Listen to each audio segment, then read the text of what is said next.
this week. Yes, Lord. Yes, yes. I will not let the devil steal my joy because he has none. All right. So what happened to me last week will happen to me this week because I see God in a different way. But I understand if I got to praise him by myself, then I'll praise him. If I got to glorify him by myself, then I'll glorify him. If I got to lift him up by myself, then I'll lift him up by myself.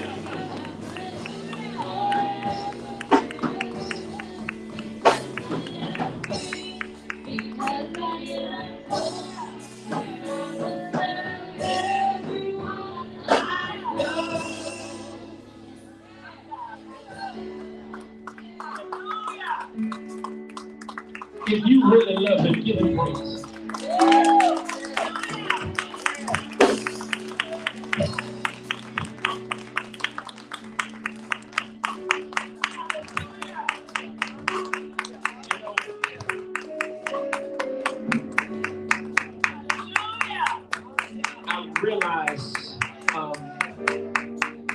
I realize, Shanta Yvonne, that positioning is so important in the body. Positioning is so important in the body. And the reason why it's so important because if a person is not positioned right, they don't perform. I can tell whether you're positioned right by your worship. If I'm not positioned right, then my worship don't sound right. And so sometimes we need to be repositioned to where our worship will be greater.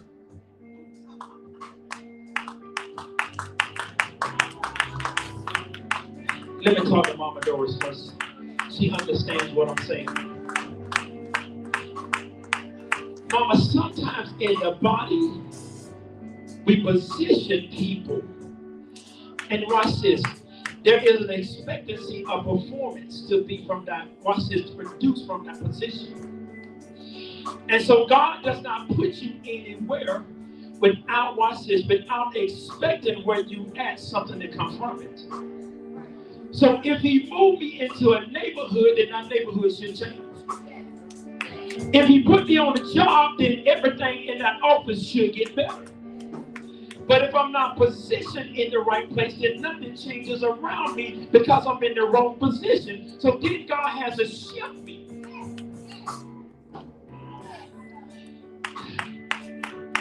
Every time I go here to Shanta and Yvonne, they have to be shifted to where they're performed. If you know anything about NASCAR, you'll realize that they never put the slow cars up front. You qualify by your bosses by the fastest one that goes around the track. So depending on how fast you go during qualification, that decides your position. So you have to ask yourself, did I qualify to run this race? How fast did I run that track to where I got up front? Because watch this, if they put a slow car up front, then they mess the whole race up. And so now everybody that is destined to be a winner, they have to work their way around the slow car. Let me help y'all with something. I have discovered, and I know Elder and First Lady should know this, I have seen God push some cars off the track that was holding up the race. I know this is a hard conversation to have, but there's sometimes God is trying to get some stuff done, and then when you put a car in the wrong place, what it does, it makes the race longer when it only should have been shorter. And so we have to be repositioned. You have to ask yourself, am I positioned in the right place where the kingdom benefits? Have I just been placed somewhere just so that I can be in the race? Ask yourself that. It's not one for the pastor, it's one for you. You have to be honest with yourself. I have to really be honest with myself and say, if I'm not a good pastor, then I need to stop pastoring. If Ed is not a good armor bearer, then he needs to stop armor bearing. If elder's not a good elder, then he needs to stop eldering. You have to ask yourself, why did God give me this position? Because he chose me because there was something in me that qualified me. But what happens to what qualified me to this point?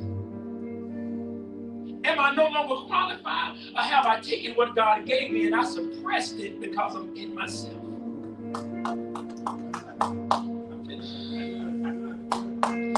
I'm going to leave that alone. Brian got the gun. Keep the gun out, Brian.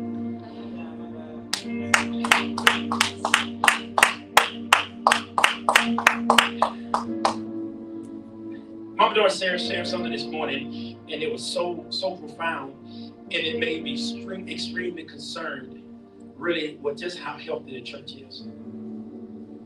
How healthy are we as believers? Are we sick? Do we need medication? How healthy are we as a church to where we have the greatest power on earth that bites us, and our power that bites us is not great enough to fill up the sanctuary? That's a knock on my head. I just felt like somebody just hit me.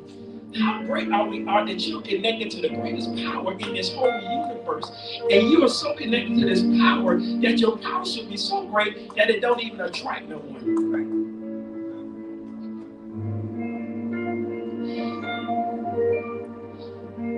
What is it about us? Are we really connected, or are we just close to it?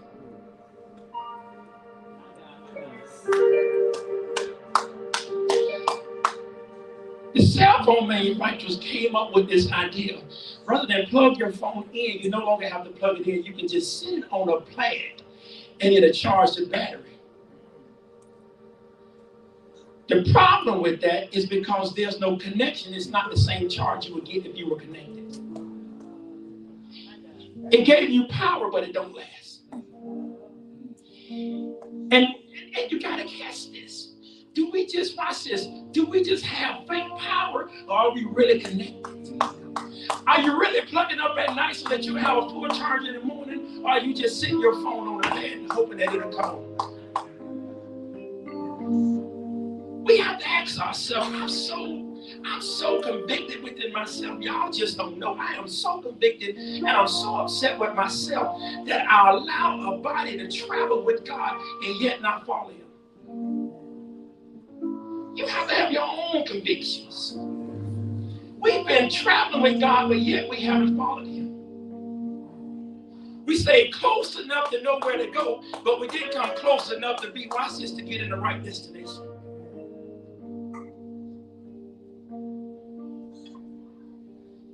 I have to be honest with myself. What have I done? And you can sit down if you want to. What have I done to the body to where we continue to praise and worship God, and it seems like we lost more than we gained? But this God's supposed to be almighty. This is the same Jesus. What has happened to us to where, watch this, and that we shrunk when we should have been growing? The Bible declares that Jesus said, watch this. It says, if I be lifted up, I draw all men unto me. And so we lifted him up, and nobody draw.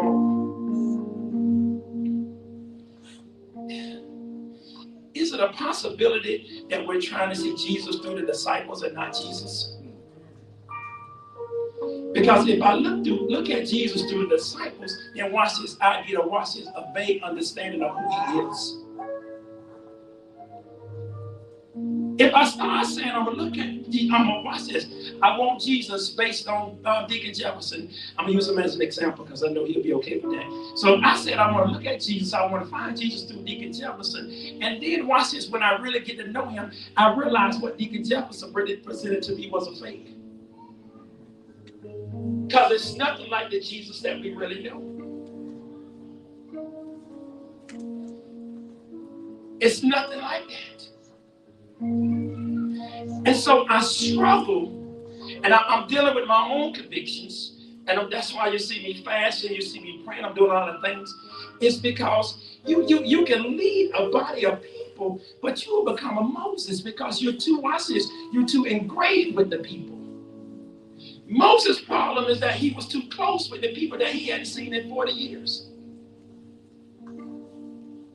He hadn't seen them, don't know what they were like. And watch this, and the moment he connected with them, he became just like them. And so when they should have been somewhere in less than a day, watch this, it took them 3 days. Watch this. Watch this. That's 40 years. Watch this. Watch this. The wilderness that they dwelled in for 40 years. It was one of those spots where God called Moses from. Because remember, when he left, watch this, he left the kingdom. He left Egypt. That's where he went. And he led the people back to the same place he got delivered from. Yeah. Ooh. Yeah. Look at that. You can keep playing, Gene. I'm going to be done in a minute. I'm dealing with myself right now. I'm dealing with myself right now. Ooh, hallelujah. I just got hit by the Spirit of God just in my heart. I'm dealing with myself right now. And the reason why I'm dealing with myself right now is because, watch this, we have to be more effective than we are. And the reason we're not effective as, watch this, as we should be, is because there are some things that have become common to us, like worship. Yes, yes. It's common. Yes. Soon as the pastor take the platform, right? Some must stand up, and we just stand up because we honor the pastor, but we should never stand up for him because he's nobody. We should always stand up because we worship God. Now watch this. With me saying that, that means that we should have been standing when we first came here, not when the pastor took the stand. Yes. My God, my God.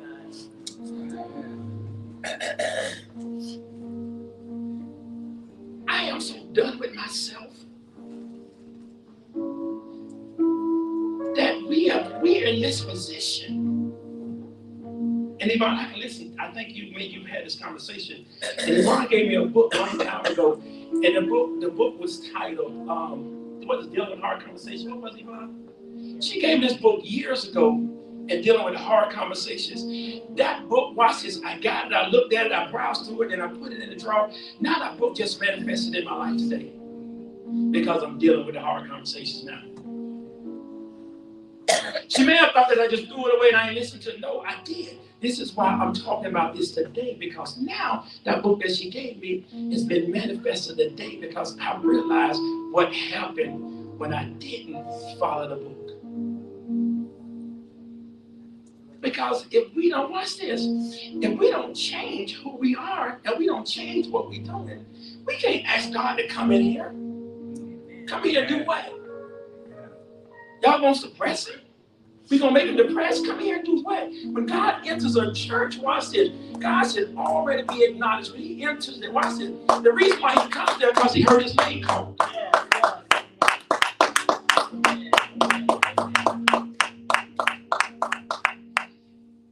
We can't do CHUR no more. UCHURCH. We can't do church no more. We got to go into a worship. I don't care. I don't never preach. We ain't got to preach. We got to go into a worship.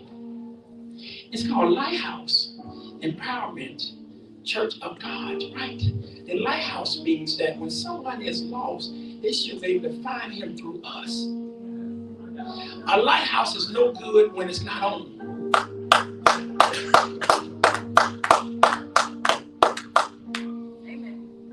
Let's talk about empowerment. Empowerment means when somebody comes through that door, we should equip them with the tools to do what God called them to do. But we can't equip them if we're not excited about what we're doing. You want to know why colleges advertise? Watch this. It don't matter how great their football program is, their basketball program is. It don't matter how great it is, they still run commercials. Because watch this, you'll come to my school only for those programs, but you'll miss the whole big picture of the school. And so they advertise the entire school because there's more than the school than just basketball and football. There's something called academics that I want to promote too. And so when here we keep promoting a couple of things, maybe a good song, maybe a good preach, but that should be more than a church and just a football team and a basketball team. We should be promoting the whole package. I have my own personal convictions of what has happened to us. I can even look and I can see how when we come to service 9:45. And if you come here at 9:45, you just miss God. Because God does not start at 9:45 and a half. He starts at 9:45. And so if I'm going to catch God, I'm going to watch this, I'm going to put my hands on God, then why don't I be here when God starts? Why are we telling God to wait? I'm coming?